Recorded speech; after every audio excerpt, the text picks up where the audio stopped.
Welcome to the Sky Commander Flight Brief. It's your mission-ready podcast for drone pilot training and aerial insights across Canada. From Transport Canada rules to real-world drone ops, we break it down, take you higher, and help you earn your wings. Because here at skycommander.ca, we don't just fly. It hints there's more to it. It's a masterclass, a deeper level, maybe a philosophy or a community focus, perhaps. It's definitely intriguing, sets them apart from just, a basic tips show. Skycommander.ca is the obvious next step. Precisely. If you're thinking about flying a drone in Canada, boom, this content is aimed right at you. Powered by skycommander.ca. The elite podcast for Canada's drone pilot. Okay, let's get started. We have a really interesting stack of material here on a topic that's, absolutely critical for anyone flying drones. Fail-safes. Welcome to this deep dive. Today, we're going to unpack everything you've shared, looking at, the unexpected history, the Canadian regulations, which are pretty detailed, and some very telling real-world scenarios. Yeah, it's fascinating stuff. And what this stack of sources really highlights, I think, is how much the sort of automation of drone fail-safes, this idea that the drone just, knows what to do. Right, like magic. Exactly. How much that actually relies heavily on the pilot's knowledge, on careful pre-flight planning, and crucially, the configuration. It's not just automatic. So this deep dive isn't just about listing features then? Not at all. It's about understanding why they behave the way they do, why sometimes they don't work as you'd expect, and what that really means for your safety, and importantly, your compliance when operating these remotely piloted aircraft systems, or RPAS. Absolutely. And we're kicking off with something pretty surprising from your sources. You might think fail-safes are a purely modern thing for drones, right? Mm-hmm. But the basic concept, it goes back way further than you'd probably guess. It really does. So our mission today is to pull out the most important insights, the key takeaways from all this material, basically giving you a shortcut to being genuinely well-informed on this vital part of flying safely and legally. Okay, so let's start with the basics, define what we're actually talking about, and then jump straight into that surprising history. What exactly is a fail-safe mode when we talk about RPAS? Okay, so at its core, in drawing from the definitions of the sources, a fail-safe mode is essentially a predefined automated response. It's built right into the drone's flight controller. Like an emergency plan? Precisely. Think of it as the aircraft's internal contingency plan, or it's emergency protocol. These actions, they get triggered automatically when the system detects something critical is wrong. Like what kind of things? Well, the most common ones are losing the communication signal with the remote controller, hitting a serious battery issue, maybe a critical system malfunction. Sometimes it can even be other preset triggers, like, say, flying into restricted airspace, depending on the drone. So the drone senses something's gone critically wrong, and then it just executes a specific pre-planned action to try and, fix it or minimize damage. Exactly. The fundamental goal, and this is really emphasized in the material, is preventing accidents and attempting a safe recovery of the aircraft.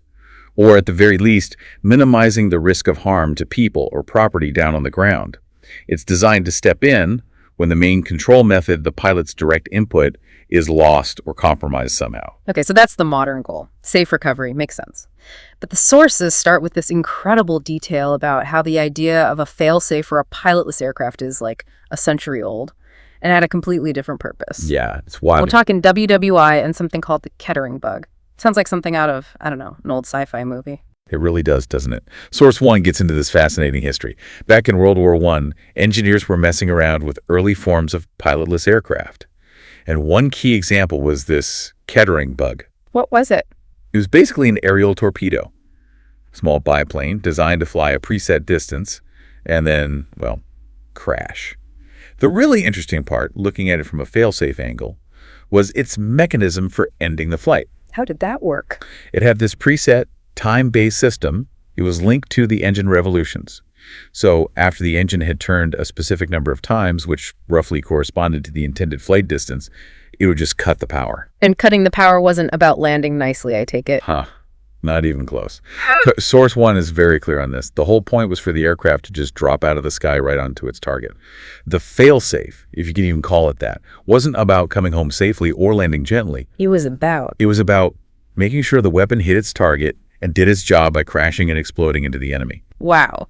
So the very first concept that even resembles a drone return to home was actually more like a fly to target and crash and explode. That's That's quite a shift in philosophy from today's focus on safety. It really is, isn't it? Yeah. It shows that the basic engineering concept, using programmed logic to trigger an action based on some condition, in this case, time or distance, that idea has been around for ages.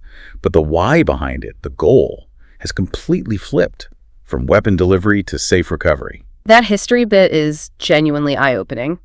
The sources also draw a line, maybe less directly, from these early ideas to another area of military aviation, fighter jet ejection systems. How did that influence drone fail-safes? Yeah, Source 1 makes a really interesting parallel there. When engineers later started designing more complex unmanned aircraft, thinking about how they should react in emergencies, they looked at logic structures that were already proven in military aircraft safety systems, especially those around pilot escape. Like ejection seats. Exactly. Think about a fighter jet.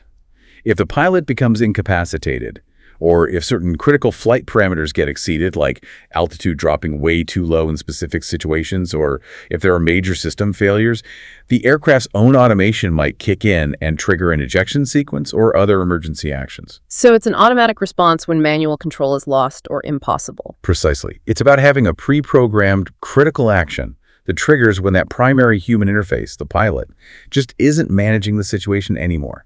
And that conditional logic, like, if condition X happens, then do action Y, that directly shape the design of modern drone failsafes like automatic return to home or auto land. It's about baking that critical safety mechanism right into the drone's brain, ready to go when needed. That analogy from Source 1 about the drone's failsafe being like a parachute built into its firmware, that really clicks after hearing about the ejection system link. It's that last resort, trying to save the aircraft, or at least prevent things from getting worse. It's a great comparison. And just like a parachute is useless if it isn't packed right, or if you pull the cord too late or too low, a drone failsafe only works if it's set up correctly and, crucially, if the pilot understands its limits and triggers. Okay, let's move on to the most common, the most critical failsafe we see in modern drones, both consumer and commercial. Return to home, or RTH. Source 3 gives a really clear breakdown here. Can you walk us through the key terms and how it generally works? Sure. So Source 3 defines return to home, RTH, pretty simply. It's an automated or semi-automated flight mode designed to bring the drone back to a predefined location. And that location is called the home point, HP. So RTH is just come back here. Basically, yeah. It's the drone's built-in function to say, okay, time to head back where I started, or more accurately, back to its designated safe spot, the home point. And what's the distinction between just plain RTH and fail-safe RTH? Good question. Fail-safe RTH is specifically the RTH sequence that's triggered automatically by the drone system itself.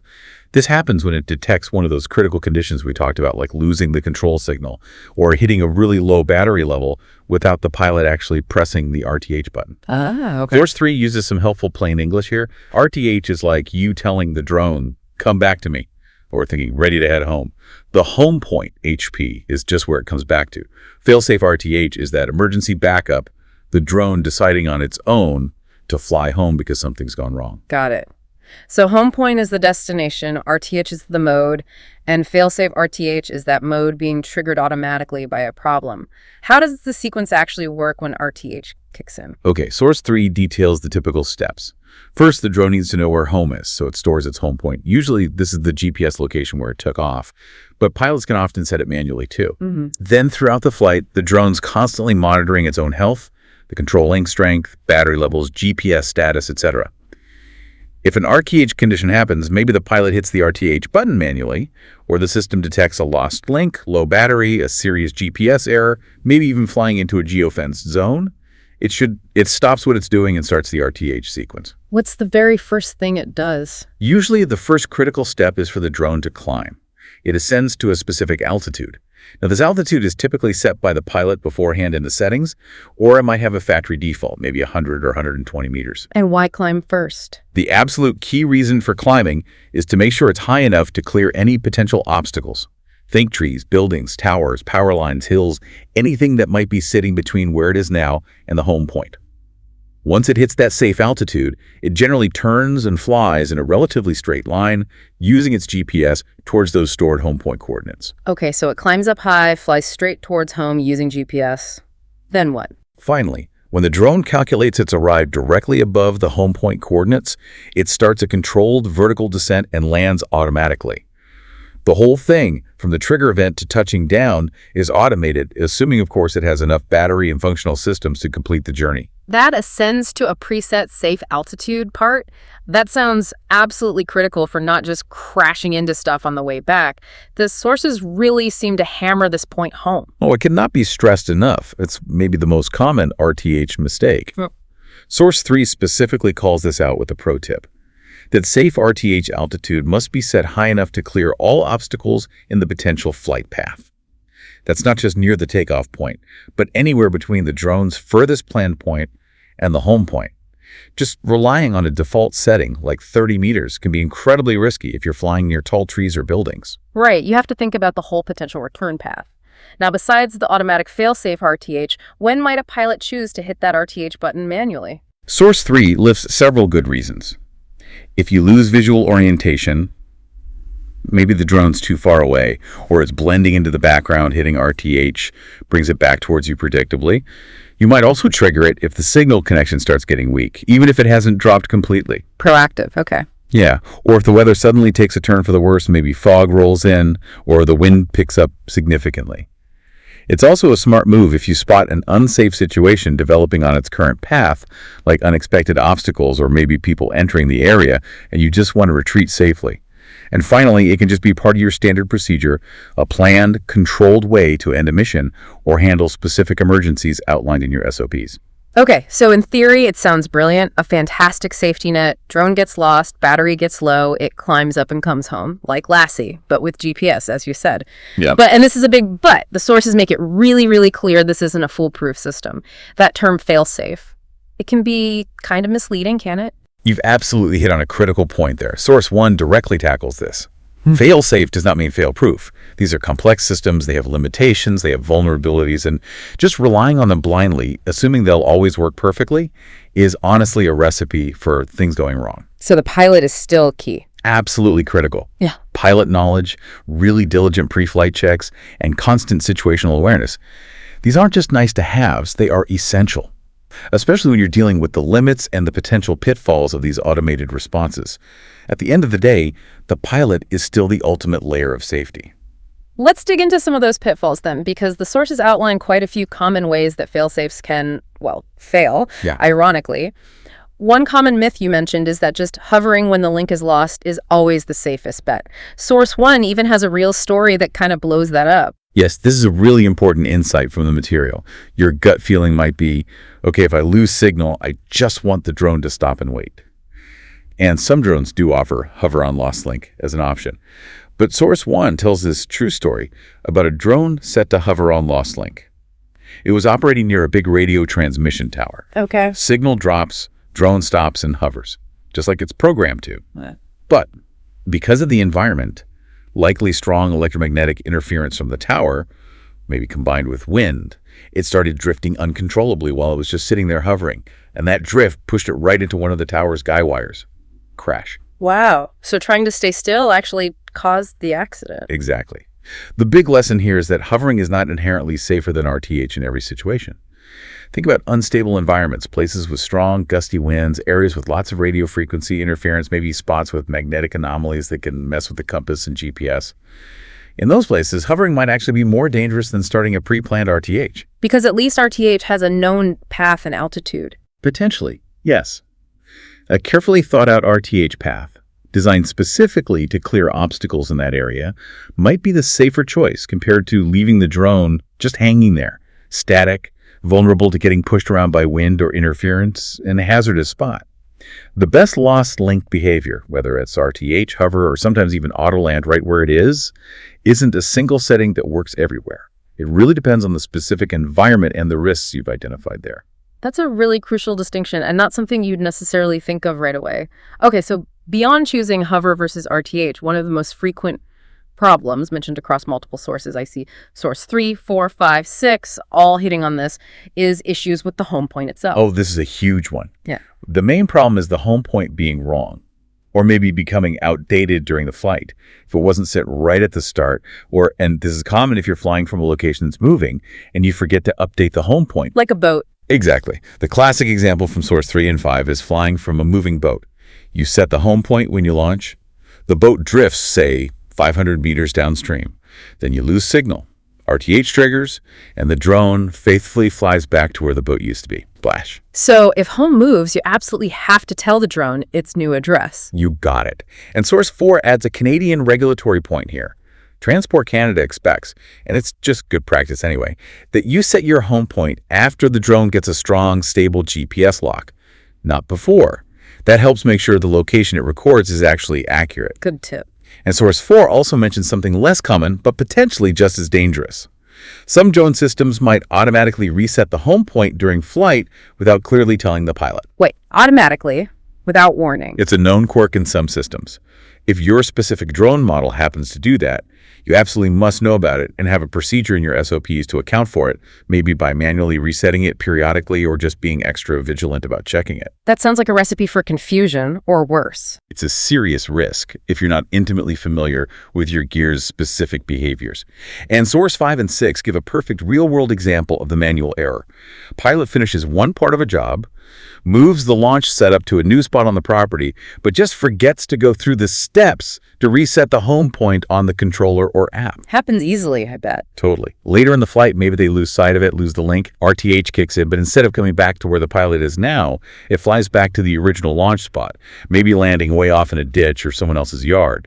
The critical lesson, hammered home in these sources. Always, always reset your home point if you relocate your launch spot, or even just rearm the aircraft after landing. It's not just the suggestion, it's part of following the manufacturer's procedures, which you're required to do under CRR 901.24F. Okay, home point accuracy is clearly vital. Moving on from location, altitude seems to be another massive area where failsafes can go wrong, specifically leading to crashes. Absolutely. Source 3 points out that setting your RTH altitude too low is probably the #1 reason for collisions with obstacles during that return. Flight trees, towers, buildings, power lines, you name it.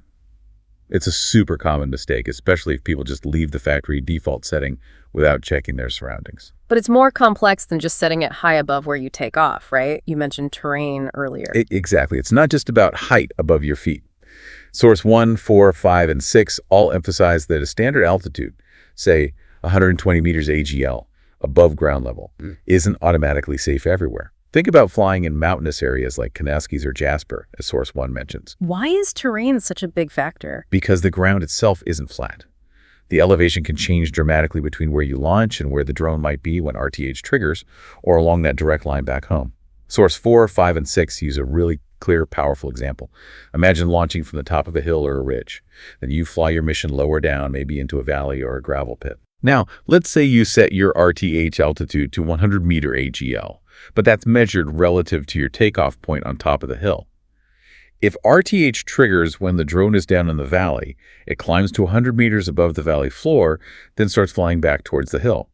But that 100 meter might actually be below the elevation of the hillside it needs to fly over to get back to you. Result, collision with the terrain. Ah, I see. So you have to base the RTH altitude on the highest point the drone might encounter on its way back, whether that's a tree, a building, or the ground itself rising up, not just height above your launch point. That's exactly it. Source 2, 4, 5, and 6 are all consistent on this. Transport Canada's expectation, and just the standard for safe flying, is that your RTH altitude is determined by assessing the terrain and obstacles along your whole planned flight path and the potential RTH path back. You need to use tools, topographic maps, aviation charts, elevation profiles, and flight planning software like NAV Drone during your mandatory site survey, CAR 901.22. So you find the highest point in the whole operational area. The highest point of terrain and the tallest man-made obstacle within that entire area and the likely return corridor. Then you set your RTH altitude comfortably above that highest point. This isn't optional. It's a key knowledge requirement under TP 15263. Source 5 and 6 really drive this home with that scenario of launching from a hill, flying into a pit, and having RTH crash it back into the hill because the altitude was only relative to launch. That adds a whole other layer to pre-flight planning, really digging into the terrain data. Are there other altitude-related risks, maybe environmental ones? Yes, Source 5 brings up another critical factor, low cloud ceilings. This is important. When you set that RTH altitude, yes, it has to clear terrain and obstacles, but it also has to stay below the cloud base. Why below the clouds? Because under CRR 901.11, flying a drone in clouds is considered flying without visual line of sight, BVLOS, and for standard advanced operations, that's illegal. Source 5 gives a straightforward example. Cloud base is at 140 meters AGL. You set your RTH to 150 meters to clear a known tower. If RTH triggers, the drone climbs right into the clouds. Boom, you're in violation. Maintaining VLOS during the RTH sequence is just as vital as clearing physical stuff. Okay, so RTH altitude needs to be sandwiched above all ground hazards, but below the cloud deck. Got it. What about the drone's own brain? The software, the systems, can they cause unexpected fail-safe problems? Oh, absolutely. Source 1 and 4 highlight that the software itself can have quirks. One very common and often really surprising issue relates to firmware updates. The updates you install on the drone or controller. Exactly. When you update that firmware, sometimes critical safety settings like your carefully chosen RTH altitude, or whether you set lost link to RGH or hover, even home point settings can sometimes get reset back to the factory defaults. And often there's no big flashing warning about it. Seriously, silently reset. It happens. Source 1 and 4 state clearly that quite a few crashes have been traced directly back to this. Pilot updates firmware, assumes all their settings are still good, then has a failsafe event later, and suddenly the RTH altitude is way too low, or it hovers instead of returning. That's incredibly unsettling. An update meant to fix things could quietly make it less safe. It's a significant risk if you're not super meticulous with your checks. Source 1 and 4 offer a really crucial pro tip. Always include verify all fail-safe settings, especially home point and RT alt altitude, as a mandatory step in your SOPs and your pre-flight checklist anytime you do a firmware or software update related to flight control. It just has to become automatic. Okay, check after every update. What other software quirks? Well, Source 3 also mentions unexpected triggers. Some older drone models or systems may be set with very tight tolerances, might trigger RPH on just brief momentary signal glitches that aren't really a true persistent lost link. Understanding how sensitive your specific system is and maybe adjusting parameters like the lost link trigger timing can be important. Lost link trigger timing. What's that exactly? Source 4 explains this one. It's basically the delay, often adjustable by the user, between the drone detecting it's lost the communication signal and when it actually starts the failsafe action, like initiating RTH or hovering. You can set how long it waits? On many systems, yes. Maybe from 1 second up to 10 or even 20 seconds. Source 4 points out this is often glossed over in basic training, but it's usually in the manual. And setting it is the pilot's responsibility under CIR 901.24. Set it too long, and you risk a flyaway if the signal is truly gone for good before the failsafe kicks in. Set it too short, and you might get unnecessary RTH triggers just from brief interference in a busy radio environment. It's a balance, and you need to understand that setting on your drone. That's another layer of detailed configuration pilots need to manage. Okay, let's swing back to the environment again. Specifically, what about extreme cold? How does that mess with failsafes? Cold weather. It's a really common source of failsafe trouble, mentioned in Source 1, 4, 5, and 6. Most pilots know cold chews through battery duration faster. But the critical thing for failsafes is its effect on battery voltage. Not just the percentage charge left. Right. Voltage drops much more sharply, and sometimes really suddenly, in cold temperatures. The drone's flight controller uses voltage as a key indicator of remaining power, often more critically than the percentage display. So a sudden voltage drop in the cold can trigger the auto land or the critical low battery RTH failsafe way earlier than you'd expect based on the percentage. You might see 30% or even 40% charge remaining, but the voltage dips below the threshold and down it comes. So the drone panics based on voltage, even if the percentage looks okay? Essentially, yes. Source 1 has a great little memory trick for this. Cold drops volts, volts drop birds. And let's face it, trying to manually override or manage an unexpected landing in freezing weather with numb fingers just adds another layer of risk. Source 5 and 6 share a perfect real-world scenario. Pilots filming in minus 10 degrees Celsius. Battery shows 35%, which they figure is fine for the short flight back. But suddenly, the drone just initiates auto land right there, maybe descending into a snowdrift far away. Why? The cold caused the voltage to plummet below the critical auto land trigger level. Even with 35% showing, wow. The lesson is crystal clear. In cold weather, you cannot just rely on that percentage number.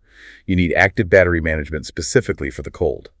TT expects this, as noted in the sources referencing CRR 901.24e, about considering environmental conditions.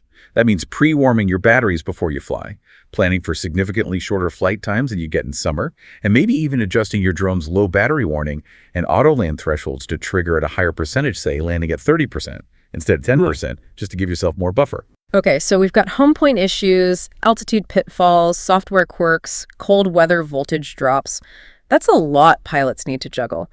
What about the core system RTH depends on, GPS? Is that vulnerable too? Yes, GNSS, or GPS as most people call it, is fundamental for modes like RTH, but it's definitely not infallible.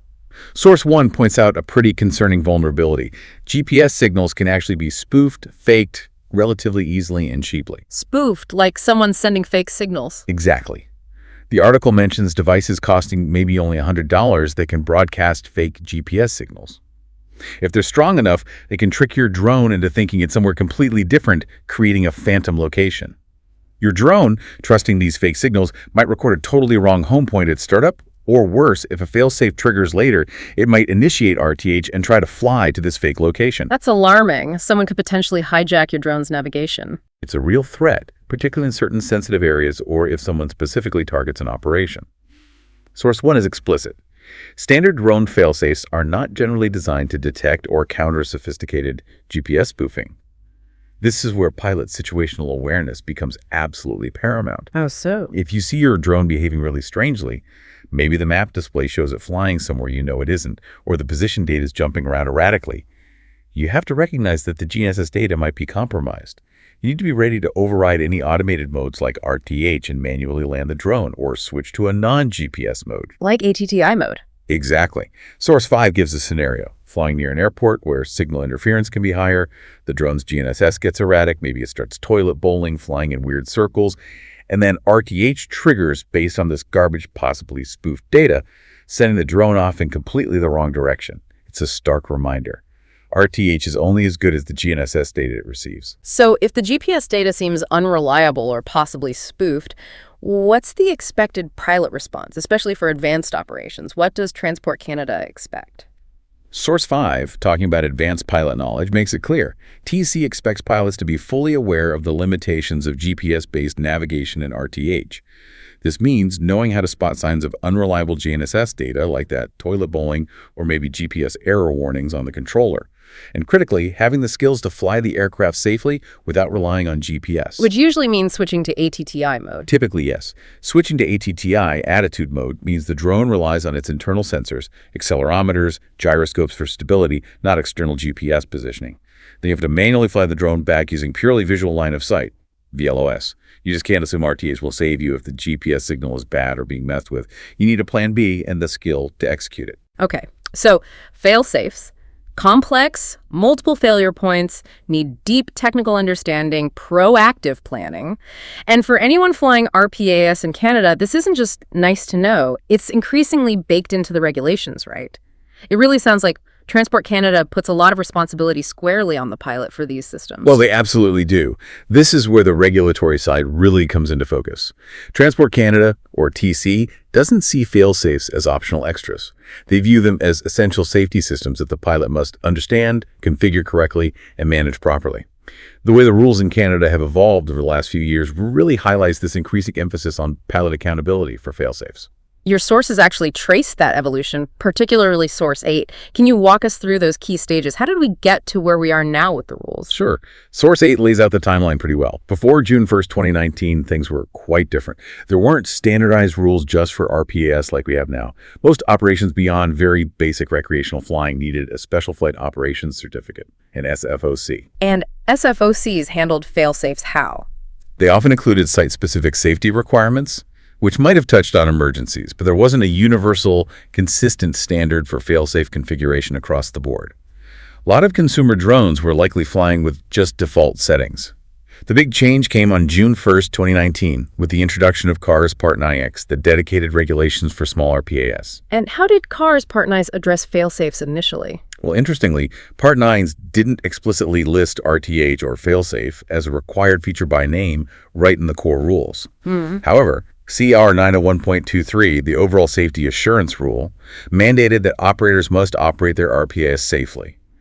This fundamental requirement was broadly interpreted by TC and the industry to mean that having reliable fail-safe mechanisms like RTH, hover, or autoland was necessary to meet that safety standard, especially for handling critical events like lost link, GPS failure, or battery failure. So it was implied by the general safety duty? Pretty much. Plus, CRR 901.24 put the onus on the pilot in command to operate according to the manufacturer's instructions and understand the system's design, which naturally included using built-in safety features. And crucially, at the same time, TP15263, that's the document, detailing what you need to know for the Advanced RPAS Pilot Certificate, explicitly added sections covering fail-safe design, function, loss link procedures, and evaluating how fail-safes contribute to safe operations. So right from 2019, understanding fail-safes became both a legal expectation and a required knowledge area. Okay, so 2019 set the foundation. What happened in the years immediately after that? Between 2019 and around 2022, Source 8 suggests TC really focused on implementation and starting enforcement. They began issuing fines, warnings for incidents that were directly linked back to fail-safe problems, things like RTH altitude being set wrong, leading to airspace busts, or unexpected auto landings in public spaces because pilots didn't manage batteries properly in the cold, or crashes because someone didn't follow the manual for setting the home point correctly. So the message got stronger. These aren't just features, they're regulated safety system. Exactly. The message was, you will be held accountable if misusing these systems or failing to understand them leads to an incident. And the recent push towards more advanced types of operations, like BVLOS, seems to have put an even bigger spotlight on fail-safes. Precisely. Source 8 notes that 2023 and 2024 saw a lot more focus on BVLOS beyond visual line-of-sight operations and also on increasingly complex SFOC applications. These types of flights really challenge the standard fail-safe assumptions. Well, for instance, RTH triggered by losing a line-of-sight control link just doesn't work the same way when you're intentionally flying BVLS with different communication systems. Issues like ensuring an RTH path navigates safely through terrain you can't see, or making sure RTH doesn't accidentally fly into unauthorized airspace miles away became much more critical. TC's response was to demand significantly more detailed documentation in SFOC applications about fail-safe procedures, contingency plans, and exactly how RTH behavior would be verified and managed. They really hammered home that even automated actions resulting from fail-safes are still the pilot's ultimate responsibility. Which leads us up to the recent updates around 2025, mentioning SOR 2025-70 in Source 8. This seems to formalize some of those lessons. It does seem to. Source 8 suggests that as of early 2025, the requirement for really documenting and justifying your fail-safe configurations has become more broadly expected for all advanced RPAS operations, not just these super complex SFOCs.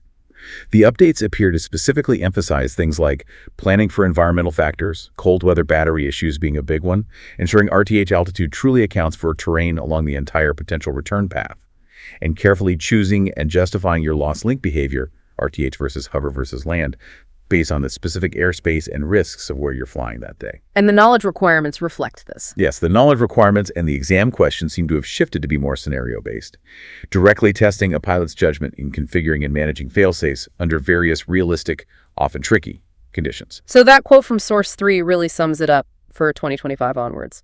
Every advanced operator must know and control their RTH behavior, no more set and forget. That nails it perfectly. That's the current regulatory philosophy.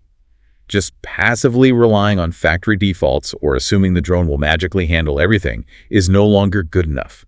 TC clearly expects pilots to take active, documented, and justifiable control over how their fail-safes are set up and how they'll perform in an emergency.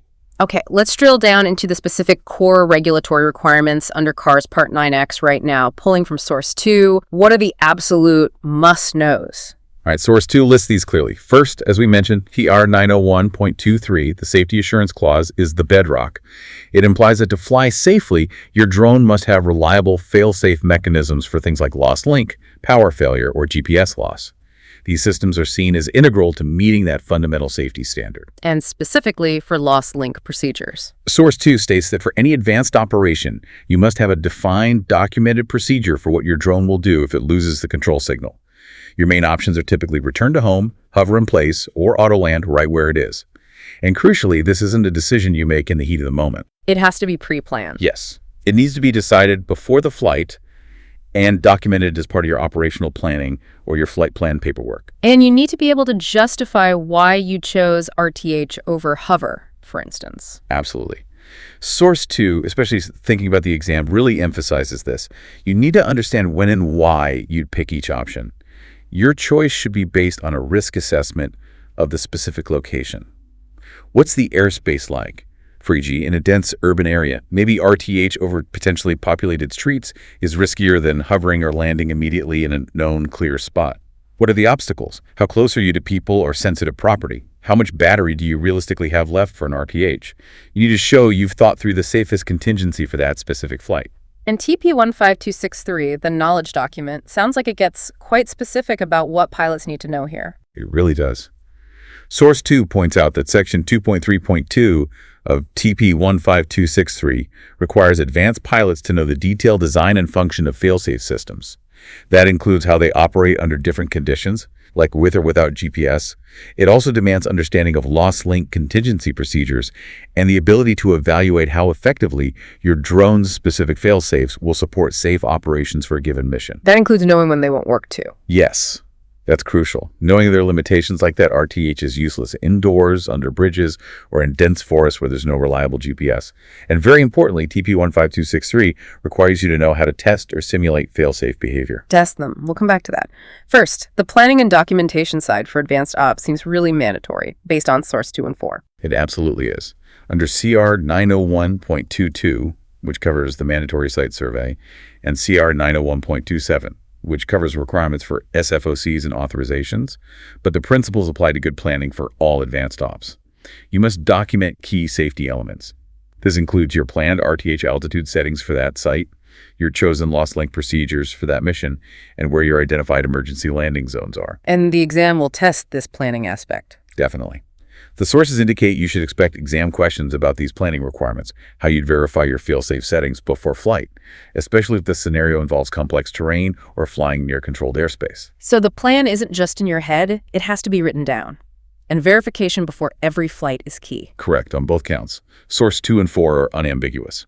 Under CRR 901.24, the rule about operating per the manufacturer's instructions, the pilot is directly responsible for correctly configuring the home point, the RTH altitude, and the specific fail-safe action, RTH, hover, land. And this configuration must be verified before every single launch. No, assuming it's the same as last time. That pre-flight fail-safe checklist you mentioned sounds like gold dust for pilots. Source 2 provides that excellent pro tip, good for the exam and just for safe flying every day. Have that mental or written checklist ready. 1. Home point set correctly, at current spot, stable GPS. 2.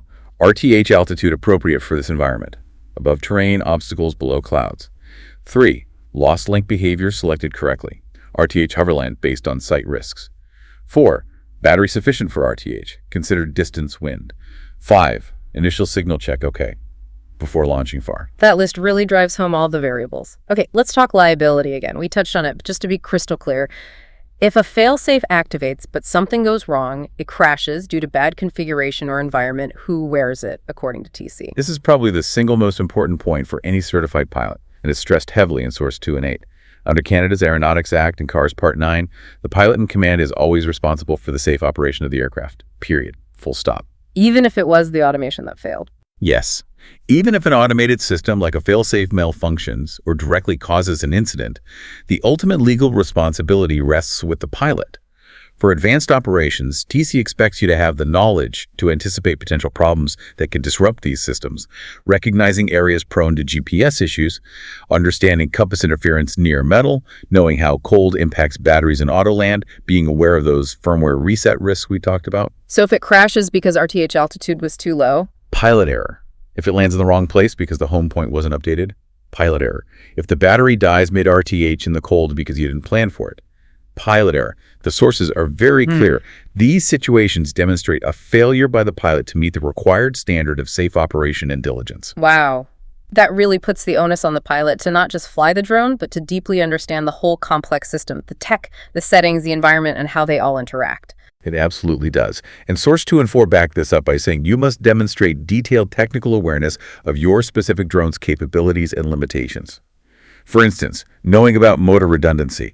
Source 2 and 4 call this an advanced exam. Gotcha. What's that? Only multi-rotor drones with 6 or more motor hexacopters, octocopters, usually have the ability to keep flying and maybe land safely if one motor fails. Your standard quadcopter. If one motor quits, it's almost certainly coming down. Knowing that specific hardware limit of your aircraft is part of your required technical knowledge. And knowing how it flies without GPS, too, like we discussed with ATI mode. Exactly. Knowing if your drone automatically switches to ATI when GPS is lost, understanding how stable or unstable it might be in that mode, and crucially, having the practice skill to control it manually using just visual cues and the drone's attitude. That's a required competency for advanced pilots, especially for scenarios where RTH isn't an option due to bad GPS. Okay. Are there any other, maybe less obvious, but still potentially testable rules about fail-safes that advanced pilots really need to have on their radar, according to the sources? Source 4 does list several specific points that could definitely show up on an exam or be relevant in an investigation. One is that your chosen lost link behavior should be flight location specific.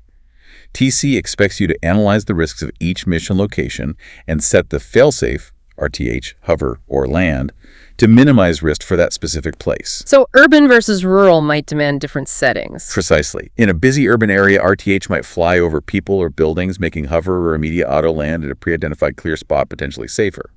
Out in a wide-open rural area, RTH back to your launch point might be perfectly fine. You need to be able to justify your choice based on the site survey. That really reinforces the no one-size-fits-all setting idea. What else from Source 4? Another critical one. Fail-safes must consider controlled airspace permissions. Your automatically triggered RTH path cannot violate airspace you're not allowed in. Source 4 gives a classic test scenario. You're flying legally, right beside a control zone, loose link, RTH triggers, climbs to its set altitude, but that altitude, or the direct path back home, punches into the control zone without permission, even though it was automatic. Still a violation. It's still a violation under CRR 901.25. The pilot is responsible for planning the RTH parameters to avoid this. You have to check your entire potential RTH route against airspace maps before you fly. So RTH planning includes airspace checks too. Got it. Source 4 also explicitly links failsafe triggers to battery mismanagement, referencing CRR 901.24, especially regarding cold weather performance affecting autoland. It reiterates the home point issue, stressing TC expects it set after a stable GPS lock and verified. And the firmware reset risk, is that linked to a rule? Yes. Source 4 connects that to CRR 901.241F operating to the manufacturer's instructions. You need to know your drone's manual and inside out. How does it behave after firmware updates? How does it differentiate between a compass error and a GPS conflict? They might trigger different failsafes. Can you even cancel an RTH once it starts? Some systems let you override, others lock you out. That specific system knowledge is fair game. Highly specific to your own aircraft, then. It really is. Source 4 also revisits the lost link timing setting, reminding pilots that adjusting this delay is a configuration choice under CIR 901.24, and setting it wrong carries risks. And back to terrain, Source 4 states bluntly that RTH altitude planning must account for varying ground elevation. 120-meter AGL above launch just doesn't cut it if the terrain climbs significantly on the way back. That's part of required planning and a common test item. It really does all seem to circle back to incredibly meticulous planning and documentation. It does.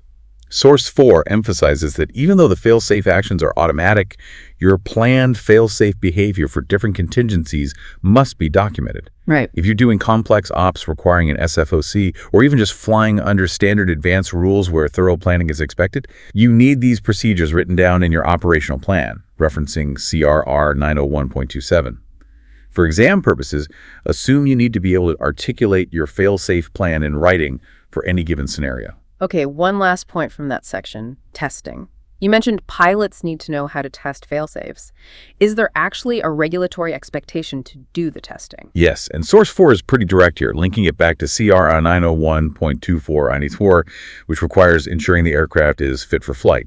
Now, there isn't a rule saying you must test RTH every Tuesday, but TC puts the responsibility on the pilot to ensure all systems, including the automated ones, are working correctly before flying. So what does that mean practically? The real-world implication, as Source 4 stresses, is this. If your drone crashes because a failsafe didn't work right, maybe RTH didn't trigger on lost link, or it triggered but flew erratically, and you hadn't previously tested that specific failsafe function in a safe, controlled setting, like out in an open field, that failure to verify as functionality could be seen as pilot error during an investigation. So you actually need to, sometime, somewhere safe, get a good GPS lock, fly up to a safe height, and deliberately trigger RTH or simulate a lost link just to confirm it works as you expect it to on your drone with your settings? That's the implied regulatory expectation, yes. It falls under ensuring the aircraft is fit for flight and demonstrating you truly know your systems. It's about verifying actual performance, not just trusting the manual or the default settings blindly. Wow, okay. That is a comprehensive look at the potential pitfalls and the regulatory landscape. It's clearly not a topic to take lightly.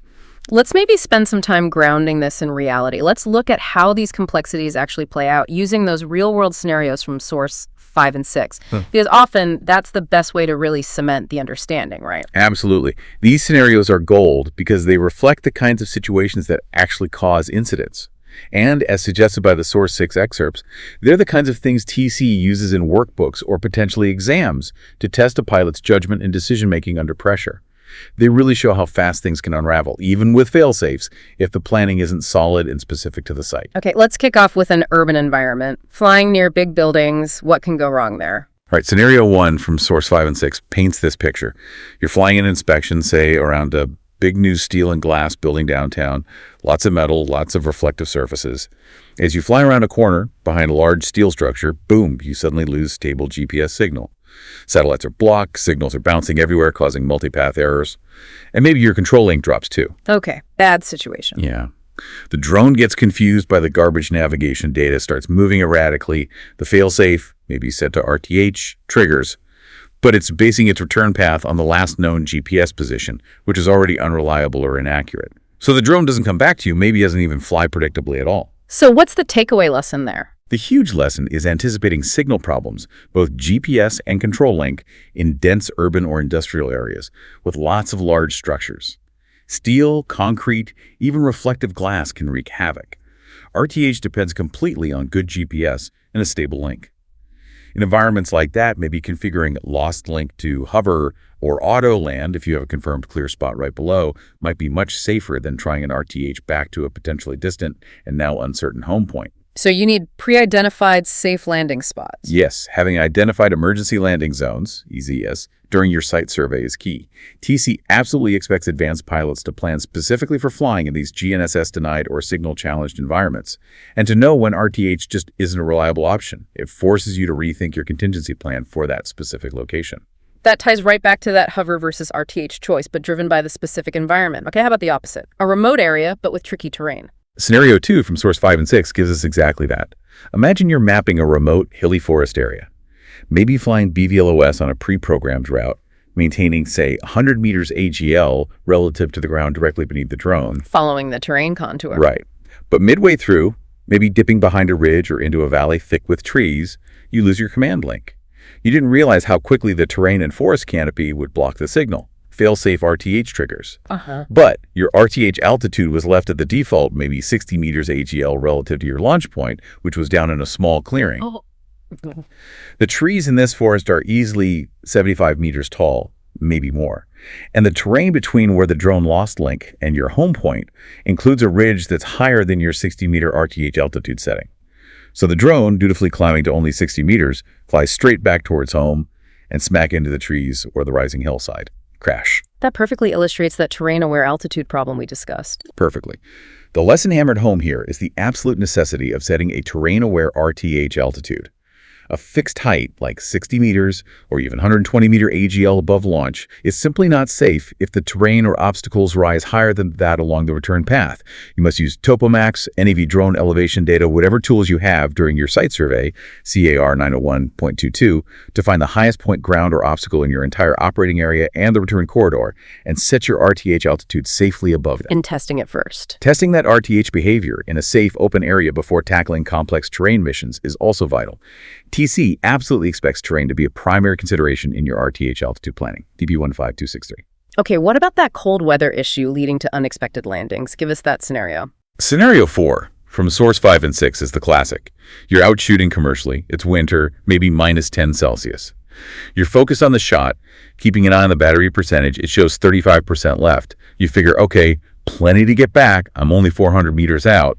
Suddenly, with little warning, the drone just stops, announces auto landing, and starts descending rapidly, maybe right into a deep snowbank, risking damage. What happened? Why did it land with 35% left? The cold. It caused a sudden, sharp drop in the battery's voltage.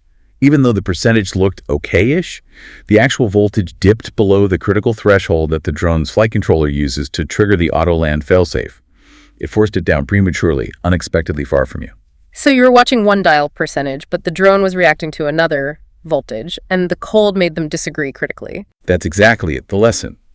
In cold weather, you cannot trust the percentage alone. You have to actively manage for the cold. Pre-warm batteries, plan for much shorter flights. And seriously, consider adjusting your drone's battery warning and auto-land thresholds to trigger at a higher percentage. Maybe bring it home at 40% or 50%, not push it down to 20%, just to give yourself that crucial extra safety margin. TC expects you to account for the environment in your planning. CAR 901.24E. Let's revisit that risk of accidentally violating airspace during an RTH. How does that play out? Scenario 6 from Source 5 and 6 is a common test case for this. Picture yourself flying legally, but right up against the boundary of, say, Class F, special use airspace, maybe a restricted zone, military area, something like that. Yeah. You lose your control link, maybe unexpected interference, maybe you just flew a bit too far. Cordes triggers. RTH triggers. The drone climbs to its programmed RTH altitude and starts flying a direct line back to your home point. Yeah. But that direct path, or maybe the altitude it climbed to, briefly cuts across the corner of that restricted Class F airspace. You don't have permission to be in there, even though it was an automated fail-safe action. It's still an airspace violation. You're still responsible. Yes, you have committed an airspace violation. The lesson is RTH is a planned procedure, even when triggered automatically. It's not a get-out-of-jail-free card for airspace rules. You absolutely must check all the relevant airspace info, DAH, VNC charts, NAV drone before you fly. You need to ensure your entire operational area, including the most likely return path from anywhere within that area back to your home point, stays completely clear of any airspace you're not authorized to enter, or you need to get prior authorization. So RTH path planning needs to overlay onto airspace maps. Without question. Using geofencing features, if your drone has them, can also be a good backup to help prevent accidental entry, even during RTH. TC expects your failsafes not to cause violations. Right. CAR 901.23, 901.25. And that simple but common mistake of moving launch spots without resetting the home point. Scenario 11 from Source 5 and 6 covers that perfectly. You finish your first flights from location A on a big site, pack up, walk, say 700 meters across the property to location B for different angles, set up again, rearm the drone, launch, but you forgot. Maybe you were rushed, maybe you just distracted. You didn't reset the home point in the app. It's still pointing back to location A. Then you lose link. Later in the flight, maybe you fly behind something, lose link. RTH triggers. The drone, thinking location A is still home, dutifully turns around and flies 700 meters away from you back towards your original spot, landing automatically in who knows what, a field, a ditch, somewhere you can't easily get to. And the lesson is just painfully simple. Always, always reset that home point after moving. That's the core takeaway. Home point is a pilot setting. It needs updating whenever your launch recovery spot changes. Don't assume it updates automatically. This scenario just highlights why following the manufacturer's procedures for setting and updating the HP is so important, and it's required under CRR 901.24F. Okay, last scenario. Flying indoors, GPS is obviously out. How do fail-safes play into that? Scenario 13 from Source 5 and 6 deals with this. You're inside a large factory, maybe shooting video. You're flying manually, or perhaps in an altitude hold mode that doesn't need GPS, but you forgot to check your fail-safe settings. Maybe RTH is still enabled, or maybe your drone defaults to attempting RTH on lost link even without a GPS signal. While maneuvering, maybe you briefly fly behind some large piece of equipment, lose line of sight, and the control link drops for a second. Fail-safe triggers. But with no GPS signal, it can't perform a proper navigational RTH. What does it do? Depends on the system. Maybe it tries to drift back vaguely. Maybe it tries to land vertically but without precise position hold. Maybe it just behaves erratically. In this scenario, maybe it drifts sideways without position lock and hits some overhead pipes or ducting.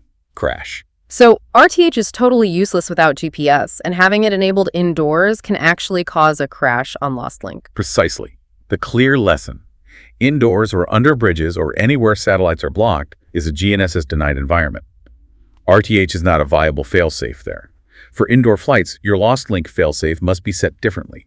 Usually you'd set it to hover on lost link, relying on internal sensors like optical flow or sonar, if available, or maybe even disable automatic lost link actions entirely, relying solely on your manual piloting skill to recover control quickly within BVLOS if the signal drops. So manual control and constant sight is key indoors. Absolutely. Constant VLOS and readiness to fly in ATI mode are crucial. TC expects you to have site-specific plans for operating in GPS-denied areas, TPN 15263, and configure your drone appropriately according to its capabilities and the environment, CRRI 901.24. These scenarios really do bring all the vulnerabilities and the regulations to life. They make it so clear that fail-safes are powerful tools, but they demand real intelligence, diligence, and site-specific thinking from the pilot to actually be effective safety features, not just automatic saviors. Couldn't agree more. And it loops right back to that fascinating Mars Ingenuity helicopter example from Source 1. Think about it, a tiny helicopter flying on Mars, 300 million kilometers away. There's no GPS network there, yet it needs sophisticated fail-safes. What does it use? It uses things like visual odometry, using a downward-facing camera to track its movement over the ground, plus pre-programmed hover and land protocols to handle unexpected situations or lost communication with the rover or Earth. If a machine operating in that extreme GPS-free environment needs complex, carefully planned, non-GPS fail-safes, well, it really underscores how vital it is for your drone, flying right here on Earth in all sorts of variable conditions, to have well understood, properly configured, and environment-appropriate fail-safes that you, the pilot, know how to manage inside and out. Wow. Okay, that was a genuine deep dive into drone fail-safes. It's incredibly clear they're vital safety features, but goodness, they are far from automatic or infallible. If you don't truly understand how they work, their specific limitations, and how to set them up right for each flight, they can ironically create more problems than they solve. They absolutely can. I think if there's one single critical takeaway from this entire stack of sources, it's this. While the technology is amazing and provides crucial safety nets, the pilot remains the ultimate fail-safe. The drone's automated responses, their aids. But their effectiveness hinges completely on thoughtful, site-specific configuration by a knowledgeable pilot. It requires meticulous pre-flight verification before every single launch, and a deep, practical understanding of the system's limits in different conditions: terrain, weather, interference, airspace, GPS reliability. So just to quickly recap the absolute key insights we've pulled out. Fail-safes, surprisingly, have roots way back in early pilotless aircraft, but their modern purpose is squarely focused on safe recovery and preventing accidents. Correct. But, and it's a huge but, they are absolutely not fail-proof. They come with specific, known vulnerabilities pilots must manage. Problems with home point accuracy, especially after moving, or firmware updates. Critical risks from setting RTH altitude too low for terrain or too high into clouds. Unexpected behavior from software quirks or cold weather messing with battery voltage. And that fundamental reliance on and vulnerability of GPS data. And particularly here in Canada, the rules CARS Part 9, TP 15263, Standard 922. Those recent SOR 2025-70 updates, they make thoroughly understanding, documenting, configuring, and even testing fail-safes mandatory requirements for advanced RPAS pilots. It's shifted from just good practice to a core legal responsibility. And maybe the most critical point from a practical standpoint, pilot and command liability. Under the Aeronautics Act, you are always responsible. If a fail-safe leads to an incident, especially if it's traceable back to improper setup, poor planning, or ignoring known environmental factors or system quirks, that responsibility lands squarely on the pilot. The automation doesn't let you off the hook. Finally, those real-world scenarios hammered home why a one-size-fits-all approach to fail-safes is just plain dangerous. Your fail-safe planning has to be site-specific every time, factoring in local terrain, airspace, weather impacts on battery and signals, and potential interference sources. Absolutely. And this isn't just, theoretical stuff for passing an exam, although it's definitely critical for that. This is essential, practical knowledge. It directly affects your ability to protect people on the ground, protect property, avoid expensive drone losses or damage, and maintain your certification.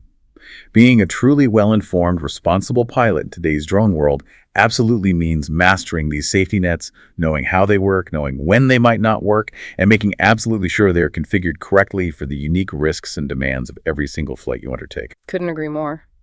And thinking about where drone operations are headed, the sources did touch on that ongoing trend towards more autonomy, and especially more widespread beyond visual line of sight or BVLOS operations in the coming years. Yes, Source 8 mentioned that. BVLOS in particular really changes the game. It means less reliance on that traditional line-of-sight radio link for primary control, which fundamentally shifts the assumptions behind traditional lost link failsafes like RTH. So here's a final thought then, building on that. Given this push towards more automation and BVLOS, how might the pilot's role as that ultimate failsafe we keep talking about, how might that evolve? Will future, more complex systems demand even more sophisticated human oversight skills, needing pilots to monitor intricate autonomous actions and intervene expertly when the unexpected inevitably happens? Or could it go the other way? Will AI eventually take over some of that primary failsafe decision-making itself? which of course would introduce a whole new universe of challenges around trust, predictability, potential biases in the AI, and dealing with unexpected AI behaviors that maybe we haven't even fully conceived of yet. It's definitely something worth pondering the next time you're deep in your flight planning, carefully reviewing those absolutely critical fail-safe settings. That's a wrap on today's mission, Commander. See above, go beyond, get ahead. For more training, tools, and intel, head to skycommander.ca. If you learned something new, share it, subscribe, and leave us a 5-star debrief.